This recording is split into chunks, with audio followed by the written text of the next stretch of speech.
Hello, everyone, and welcome back to the Rundown. I will be your host today, Craig DeLuz, coming at you from the West Coast, the left coast, behind the Iron Curtain, otherwise known as the Sierras. But as we all know, I do not do this program by myself.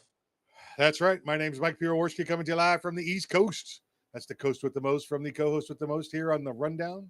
2A Views, conservative news, and Craig, guess what day it is? Uh-oh. Mike. What day is it, Mike?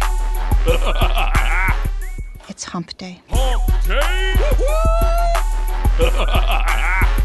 It's hump day. Hump day!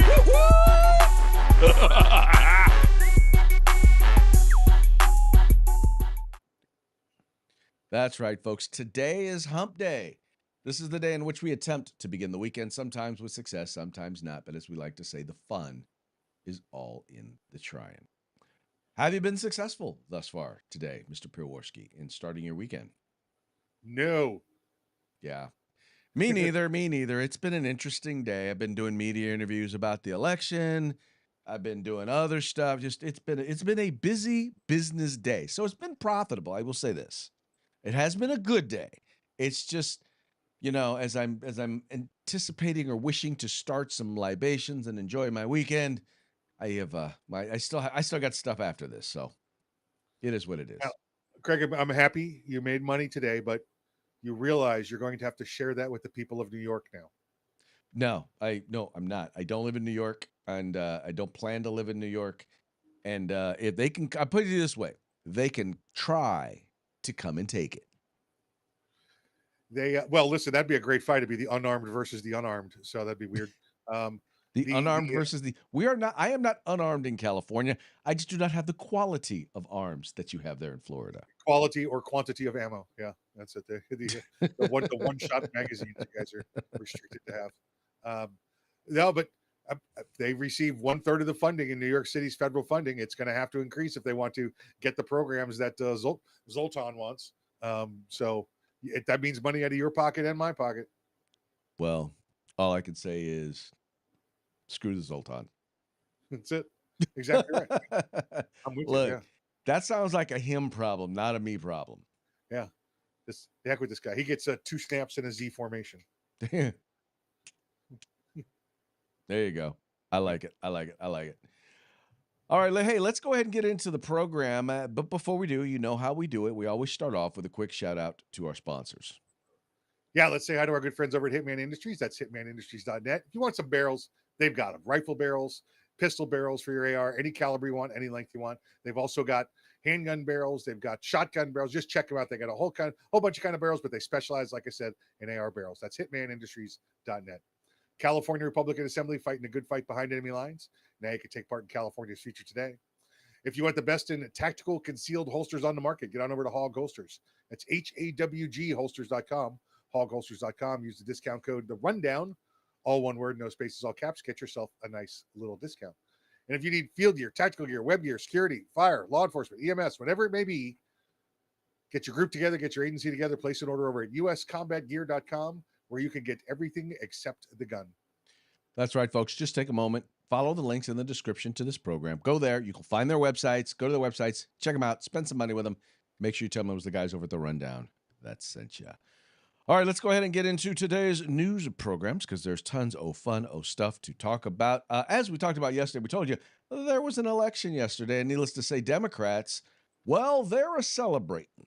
Now, it wasn't like this was a midterm election, and usually you expect in a midterm election, the party that currently holds the White House usually takes a few lumps during the midterm election. So this is kind of a midterm election, but it was a special election. There were only elections in various states, right? Only a handful of states, no real congressional races, but where there were elections, for example, was mayor of New York, governor of Virginia, governor of Pennsylvania. And needless to say, I've almost forgot, the special election in California to basically approve specifically gerrymandered lines. Well, let's just say that Democrats won overwhelmingly. In fact, they wound up winning the governor's race in both Virginia and in New Jersey. Virginia, it was It was about what they had anticipated. Everyone anticipated that the Democrat was going to wind up winning. She was really kind of, they painted her a lot as a moderate, and the legislature, or I'm sorry, the legislature, the media really went along with that narrative. But then there was in New Jersey, people really thought that the Chitnelli, the Republican candidate, was really going to do a lot better than he did, and unfortunately, he didn't do that well. And then finally, obviously, everyone knew that Zohran Mamdani was going to wind up being the guy there in New York, the mayor, because, well, let's be honest, he was running against a piece of trash known as Andrew Cuomo, who basically got booted out of the governor's office. So, in essence, now you have a Marxist, communist, let me say, a jihadist Marxist communist now running the city of New York. And let's just say that Democrats, interestingly enough, they see this as a big sign going forward into the future. You say new Democratic Party. And I can't help but notice that Governor-elect Sherrill is 53 and Governor-elect Spanberger is 46 and Mayor-elect Mamdani is 34. Your party, though, has a lot of people in it who just will not retire. They're in their 70s, they're in their 80s. There's a New York Magazine story about it right now, about all the members of the House and Senate in your party in particular who just won't retire. Is the age of your candidates that won tonight, Gavin Newsom's fairly young himself also, is that also part of what's going on here? Look, it's not a question of age, because at the end of the day, what people want, right, is they want fighters. The divide right now in our party is not ideological, nor is it age. The divide right now is between those who are fighting and those who are sitting on the sidelines. I reject this idea. There's plenty of older elected officials and older candidates, frankly, who are fighting. And what Democrats want, and frankly, what Americans want right now is fighters. People are going to stand up and use. So, Mike, I think he's right. The only thing is he left something out, and that what they want is someone who's going to fight against Donald Trump. Yeah, they want the anti-Trump. That's what they want. Yes, they want anti-Trump. They want people, for example, I'll put it to you, if they have a choice between a pregnant woman who takes Tylenol after the president, just because the president said it's bad for you and it's bad for your baby, and the woman who doesn't take Tylenol because she doesn't need it. Right. Yeah, they're not smart. And listen, even the old chairman there, he's living in la la land if he thinks he has the answers to the party. It's just they're so torn apart. Listen, Craig, this is their design, right? Let's be clear. First off, there was no surprise Democrat victories anywhere in any election. Okay, none at all. There was no, it's going to be so close to New Jersey. No, it was hope. Is what they had, and it still ended up 13 points difference. There was nobody anywhere had any serious shot at a Republican takeover of any of these Democrat strongholds. That's what they are. They've voted Democrat for so long they can never vote anything else in those districts. Now, federal level is different. We've seen that. They wanted Donald Trump president. A lot of these places that elected Donald Trump president were much redder, a year ago, but not for their regular elections. This again, there was nothing here that was a surprise. This is the Democrats now trying to find positive talking points to make it look like they did something impossible. Right. And if you looked at the campaigns, whether you had the ultra progressive Mamdani or you had Spanberg and the other candidate, Mayor Milley, both of them were running as moderates. But the one thing that they had in common, or even out in California, they didn't talk about, the point, the idea of making sure you had one man, one vote, making sure that people had equal representation. It was all about beating up on Donald Trump. If Donald Trump wants X, then we're going to give him Y, or we're at the very least, we're going to make sure he doesn't get X.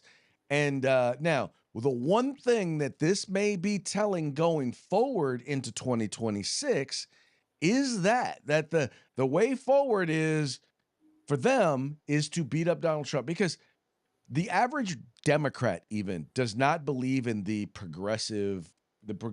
ultra progressive left wing lunacy. It's kind of funny because they talk about they rejected Republican extremism. Republican extremism like transing the kids. Oh no, wait, that's the Democrats. Oh, open borders. That's the Democrats too. How about massive inflation? No, massive inflation. That was Democrats too. So what extremism is it that they're talking about? I mean, on every, and I don't know how many times we've said this, on every 80-20 issue, Republicans have been on the 80% side. How are we the radical extremists? We're not. Again, this is their talking points. This is what they're coming up with. They're again trying to be the tail wagging the dog. Oh, look, we took down Trump in all of these locations. No, you didn't. We knew this. Craig, you and I sit here and analyze politics every day. Knew this weeks ago. This was the way this was going to go. We talked about what had to happen to get closer, and it wasn't happening because you can't go in somewhere where and do local politicians. Remember, the national election is much different than your local your local and state elections. Right. Local and state elections, people do what they do because that's what their family does, not what they think is right for the country. What's right for your neighborhood may not be right for the country, and vice versa. So this is no victory or anything against Donald Trump. And great, if Democrats want to think that, wonderful. That means it's going to make the midterms even better for the Republican strongholds and for the place where it was close, where they can make up the gap. And for New York City, right, this is about the best thing that could happen to Donald Trump is old Zoltan that can get in there, because he's going to destroy that city. And folks, if you want any proof at all, I'm not looking at a crystal ball. I'm looking at London. All right. Look what happened in London when they took up these kind of policies and put in this type of mayor.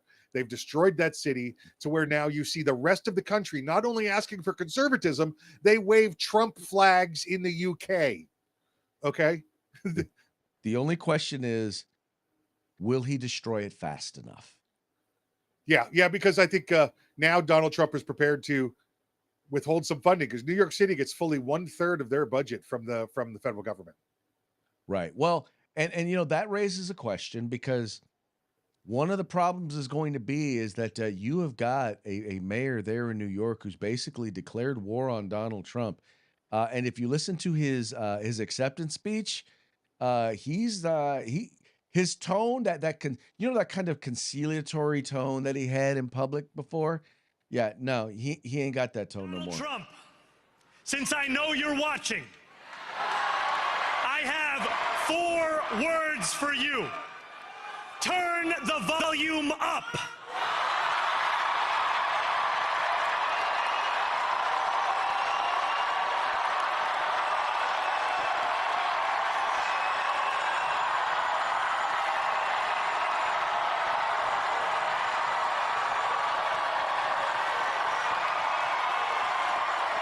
Yeah, he's going nowhere.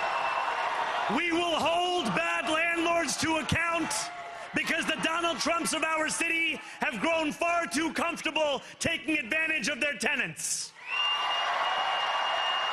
We will put an end to the culture of corruption that has allowed billionaires like Trump to evade taxation and exploit tax breaks. We will stand alongside unions and expand labor protections, because we know, just as Donald Trump does, that when working people have ironclad rights, the bosses who seek to extort them become very small indeed. New York will remain a city of immigrants, a city built by immigrants, powered by immigrants, and as of tonight, led by an immigrant.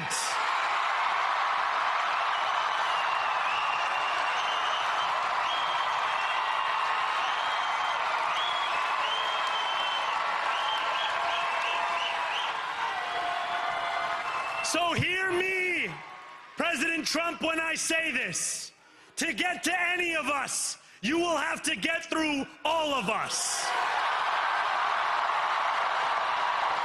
I don't think he's going to have a problem with that. When we enter City Hall in 58 days, expectations will be high. We will meet them. A great New Yorker once said that while you campaign in poetry, you govern in prose. If that must be true, let the prose we write still rhyme, and let us build a shining city for all. And we must chart a new path, as bold as the one we have already traveled. After all... Yeah, so Van Jones over at CNN, he didn't receive this this presentation as quite as well. I tried to pull down the video. I couldn't get the video, but I do have the audio of what Van Jones had to say on CNN. Van Jones calls out Zoran Mamdani for character switch during intense victory speech. CNN anchor Van Jones called out New York City. Okay, so I wound up just pulling. I thought it was the other audio. I wound up just pulling down the audio of the reading of the story. But anyway, suffice it to say, the point that he was making was kind of what I'd made earlier. It's like, he was a lot of people voted for him because they didn't like Cuomo. And really their thing was, well, is this guy, is he whacked out or is he not? Is he going to be someone that we can work with? And what you got right there was, no, he's not someone, in particular, the business community, or let me clarify that. Employers, he's not someone who employers are going to be able to work with. He's not someone who are property owners are going to be able to work with. He's going to make it very, very difficult. You're going to see a bunch of people who are going to start to divest from their investments there in New York City. Yeah, here's what I heard throughout his whole speech, Craig, summed up. Not only is he going to take from the rich, he's going to take from the middle class and give to the poor. That's his whole plan. That's what he's going to do. That's how he's going to make it happen. I'm going to make $6 billion worth of new grocery stores that give away free food. And you magically growing this food in your backyard? Are these bricks and buildings just popping up? And when there are no groceries, and there are lines because there are no food, because once you take over these grocery stores, there's no grocery stores. Once they shut down, once they don't have any food, that means there's no groceries in these communities. That's right. Just so y'all know. Yeah.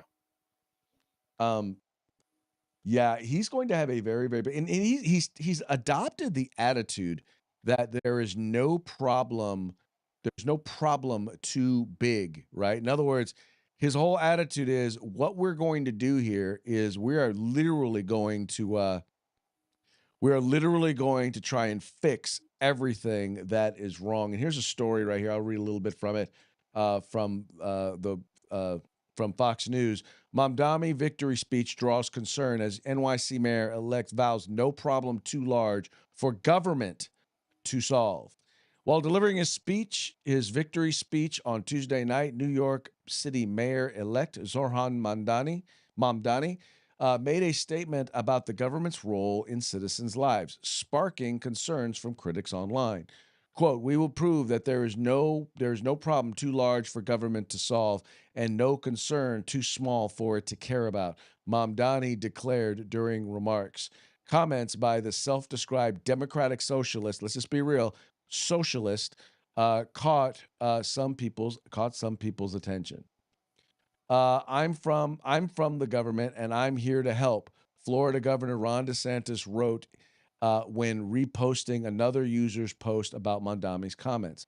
DeSantis's post appeared to be a reference to President Ronald Reagan's famous remark, and he felt nine most terrifying words in the English language are "I'm from the government and I'm here to help." Now, Mike, once again, we know that the government is not efficient, and the government is probably one of the worst people to try and solve most problems. Mostly in most of the things in the areas he's talking about, if the government would get out of the way and let the market do its thing, a lot of those problems would be solved. Rents would be affordable because you let the market set the rent. We got a supply and we got a demand, and somewhere they're going to meet in the middle, and they're going to figure out what's the price that you're willing to sell it for that I'm willing to pay. And that's how you figure it out. That's literally understanding market-driven economies is that simple. But market-driven economies, at least in the real world, in the legitimate world, don't exist in New York City. No, they don't, and it started in the '60s with the rent control. And listen, you're never going to solve the problem there as long as you have rent control, because you have some apartments right next to each other's that might be $10,000 and one might be $700 a month because it got locked in rent control. You're never going to see any type of equilibrium at all in the housing market there because of that. Well, right. It is, again, if you let the market do it, it will settle itself. It will cause it will bring people that have drive, that have motivation to make a profit, to find a way to succeed. But when you're playing with the house's money, you're the government, and all you have to do is pull from somewhere else and take from other people. It's good. You know what you're going to end up with? You're going to end up with Detroit, where people just say, you know what, goodbye, and they left. Well, and listen, go to downtown Detroit, where they grow corn in vacant lots in the center of downtown. This is great news for Philadelphia, by the way. This is great news for Boston. Yeah, because that's where they're going to wind up going. But yeah, take some time, if you guys ever get a chance, go and read some Thomas Sowell, and he writes a lot about understanding things like rent control and minimum wage. It doesn't do the things that you think it does. Price floors or price ceilings don't work. What they do is they create a divide between supply and demand. If I can't earn a profit, guess what I don't do? I don't build housing. If I can't make money, I don't build housing. That's just simple, because I'm not going to lose money so that someone else can have a house. That's not how business works. If I own property and I can't sell it because the value keeps going down, well, guess what I'm also not going to do? If I can't raise your rent, then when expenses go up to keep the place fixed up, guess what I'm not going to do? I'm not going to fix it up. So you wind up now with substandard housing. So you have a lack of housing, and then you have substandard housing. And that, by the way, is just for the folks who just don't decide, you know what, I'm going to kick all my tenants out, I'm going to turn it into condos, and I'm just going to sell, I'll just wind up just selling the whole building out. That also happens. And then guess what? You even more, there's a difference between supply and demand. It is completely and utterly idiotic. This stuff never works, and they're going to find out about it real quick. Yeah, and tack onto that the healthcare there in New York City, right? Listen, you see what's going on, what's happened in California, right? Look what happens when you burn through the money that was given to you to supplement citizens' healthcare, not illegals, right? And look what's going on in the House and Senate right now with the government being shut down, because the right has said, we're not giving you free money anymore. Because remember, the Obamacare, the Health Care Act, is not working. There have been supplements after supplements after supplements to make up for the money that was not supposed to raise your insurance costs and let you keep your doctors. That's why the right has said, they're standing firm on this and said, no, let Obamacare go its path. Let it go its path, because here's the thing. We're not talking about, when you talk about providing these subsidies, your healthcare premiums are not going up, right? You're now paying the full price for your premiums. Correct. That's the difference, right? The premiums have been going up ever since Obamacare was created, because it doesn't pay for itself. And the government's been subsidizing it, and Republicans are like, you know what? No, this idea, the ACA, Obamacare, it either needs to pass or fail, live or die on its own. That's right. Exactly right. Especially since we know you're going to use some of that money for illegal immigrants. The majority of it is. Well, there you go. Well, so one of the other messages that kind of came out of this, and this was something that the DNC chair, and once again, I tried to pull down the video, did not have time to actually find it, but he went on CNN and literally had the nerve to say that people, well, I have here, nobody cares about social issues, but he literally said, DNC chair, no one gives a shit, well, I might as well say it now, shit about cultural issues anymore. During CNN's election night coverage on Tuesday, DNC chair Ken Martin said that the election results that evening show that the Republican Party's playbook of running on all these cultural issues doesn't work anymore because no one gives a shit about that. What they care about right now is they care about the kitchen table issues. Martin said the Democratic Party is back. Ha ha. And the message to Republicans right now is you better figure it out because the old playbook that you have running on all these cultural issues, no one gives a shit about that. What they care about right now is they care about the kitchen table issues. They care about the fact that they can't afford their rent, a problem caused by Democrats. They care about the say they can't afford their groceries, a problem that Democrats created. They're worried about health care, a problem that Democrats created. They're worried about how they're going to actually get ahead in life. Once again, problem created by Democrats. And they want someone to stand up and fight. Um, so they believe that their people are going to vote for the Democrats to get up and stand and fight against themselves because I mean, if you want to know about all this, the ACA is what's driven up healthcare costs. So that's inflation was driven up by Democrats and Democrat policies. They're the ones who did that. They're the ones who made it expensive as hell to be able to both get gas, get fuel, get energy out of the ground, and to refine it. Every issue that's here that they talked about, grocery, same thing. All of these issues were all issues created by Democratic policies. And Republicans need to stand up and say, no, we're right on the kitchen table issues too. But if you don't think that people are concerned about some of these cultural issues, Mr. Democrat, Mr. Chair of the DNC, then you just keep thinking that because the midterms aren't going to go too good for you. They haven't learned, Craig. They have not learned. Their whole plan has been, if I say it, people will believe it. If I say it, people will believe it. And they're continuing to do that now. More lies that they're going to continue to say and hope that people believe it because they happen to take two races that they had one hands down, no matter what, and they're going to try and say that look, we this would be one thing if they came in and won the governorship in Texas and Florida. No, that's not what happened. No. Yes, if you're correct. If they had won in any major state, in particular one where there was a purple state, the closest they had was Virginia, and Virginia is deep purple. And quite frankly, while I agree with her on a lot of her issues, I don't think their former lieutenant governor or their current lieutenant governor was the best candidate to be running for governor. There's states like this, Craig. There's Virginia, Right. there's North Carolina, there's West Virginia, whereas they're going to vote red or purple on local and state elections. Right. But when it comes to federal elections, they're red. They want those protections. They Right. don't. They're not looking for you to get involved in their business. They just want you to just keep providing, keep our borders safe, and keep our country free. That's all we want. There you go. There you go.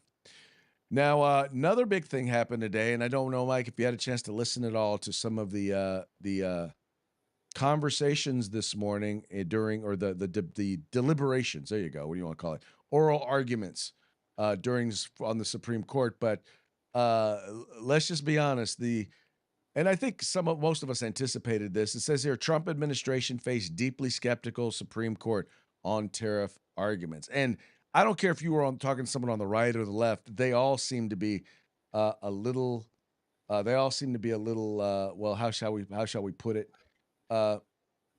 Concerned. It says here in the most significant economic case to reach the Supreme Court in years, Trump's authority to issue emergency tariffs faced deep skepticism from key conservatives, including Chief Justice John Roberts, not really a conservative, and Justices Comey Barrett, Neil Gorsuch, and Brett Kavanaugh. While justices had tough questions for both sides, a majority expressed reservations about the administration relying on declared emergencies to issue unchecked tariffs. As plaintiffs presented their case, Kavanaugh repeatedly noted that the courts had previously allowed then-President Richard Nixon to use similar emergency powers to impose tariffs during his administration. Both sides both sides previously framed the appeal in existential terms, with Trump warning that a ruling against him could have catastrophic consequences for the nation's economic health. The companies, the companies changing the policy say the on again, off again tariff announcements have driven costs and uncertainty to intolerable levels. Now, once again, understanding that this is CNN that's reporting on this particular one, I do agree that the on again, off again. If there's a reason why kind of the markets have been up and down, it's the on again, off again. But I also know that prices haven't gone up because it's the on again, off again. In other words, the tariffs have barely been fully implemented. Uh, but I still will maintain that his goal has never been to institute the tariffs. His goal has always been to renegotiate the trade deals. Yeah, exactly. With the tariffs being the tool to do so. And again, the on again, off again, Craig, is because of these, these rogue Democrat judges, and which is majority of the problem. I listened to some of the oral arguments today, and I don't know what CNN was listening to, but that's not what I heard. This is going to be a 6-3 or a minimum of 5-4 decision for Donald Trump here. They are concerned about the tariffs. They are concerned about the on again, off again part of it, but they are also these are constitutionalists, Craig. That's what they are, and the Constitution gives him that authority. They made Kavanaugh made the point. It wasn't illegal when Nixon did it. I don't see how it's illegal here. I mean, he didn't say that part, but he brought it up. He gave the example of it's been legal. Well, he gave the example of it's been done before. I don't know that. So I don't know that the Supreme Court ever made a decision regarding whether it was legal, but the courts did give Nixon the authority to do it. Either way, if they strike it down, see part of the problem is that if they strike it down, if they strike these tariffs down, they might strike some of them down, they might strike none of them down, but will then the trade negotiations that are a part of that, will those be affected? I don't know if they will or they won't, but if they are, I think it opens a door to sit down and to go to Democrats and say, "Hey, unless you want to ruin our trade position in the world, let's ratify these." In fact, I don't know why they're not doing that now. Why they're not sitting down with Democrats and saying, "We need to ratify these trade deals, so whatever the Supreme Court decides, at least these trade deals stay in place." Well, because half of them are too busy trying to get funding to illegal immigrants for healthcare and food. But Craig, let's be clear, we're not talking about every tariff that that is in place right now. Exactly. We're talking about a couple. We're talking about a very small, a very minority of it. All of these deals that have been struck throughout Europe and have been struck throughout Asia, those are rock solid. It's just the people that come along and say, "Well, we want to be play hardball, so we're going to put 100% tariffs on you." And he goes, "Oh, okay, well, 200 on you then." Shame on your family. Shame on your pigs. Shame on your dog. Yeah, that's it. Yep. All right, folks. Well, hey, that brings us to our parting shots. Parting shots are brought to you by Hog Holsters. Just go to hogholsters.com. Use the discount code The Rundown. All caps, no spaces, one word. Get your Hog Holster today. All right, this first one here comes to you from our friends over at the Babylon Bee. Fake news that you can trust. Zoran Mamdani horrified to discover he has a new job. I think this is like the closest thing to a real job he's ever had. Yeah, I saw a story earlier today. They said, but if he wants to build, grocery stores and give away free food, he should come work as a stock boy first. There you go. Probably so. And the guy actually said, he goes, it'd be his first job. There you go. By the way, speaking of jobs, I think a segment of the society, some folks there in Martha's Vineyard might be looking at a new job. I found a solution for that. If they want to get upset about ICE deporting people, we can replace ICE with something more efficient. A bunch of crabby white ladies from Martha's Vineyard. Because when it comes to clearing out migrants, nobody does a better job than they do. True. We need to... Yeah. A very, very good point. Very, very good point. Cleaned them out in a day, remember? in a day. A bunch of liberal Martha Vineyard, liberal white women. Yep. There you go. Here's another one from our friends over at the Babylon Bee. State Department issues travel advisory for New York City. Yeah, it's true. Now, I'd say you could still go to Staten Island, but yeah, it's time to bail on the other. Time to boroughs. build a wall there in Staten Island. Yep. Well, luckily for Staten Island, it's an island, so they just got to put a toll on the bridge. Oh wait, there's already one there. An island, the greatest mountain. Yeah, it's mine. It's my island. Okay, and then this last one, and this kind of explains why people had such a hard time figuring out who to vote for. New York's elderly Jews torn between a man who would kill them for being Jewish and a man who would kill them for being old. Yep, that's awesome. That's awesome. Gotta love the folks over at the Babylon Bee. They're good stuff. By the way, let me just say that if you're not a member, if you don't subscribe to Babylon Bee, do this. Go over there. I never read any of the stories. I literally just read the headlines. I don't have to subscribe to read the headlines. I just want to make sure they have money to keep doing what they're doing. So when you have conservative media outlets, please support them because we need them to continue to exist. And a lot of media outlets are losing money. So if you get a chance, if you got someone that you like the message and the stuff that they're putting out, please make sure you go support them. You know, kind of like, supporting the Rundown, right? We rely on them. So, help them out. Help them out. Folks, did you see how Craig asked for you to contribute money for a good cause? He didn't say, I'm taking your money and giving it to someone else. See there? That right there is Craig DeLuz, not Zoltan Moldani. Not Zoltan. Moldani? You say Zoltan Moldani? Whatever his name is. So he went from an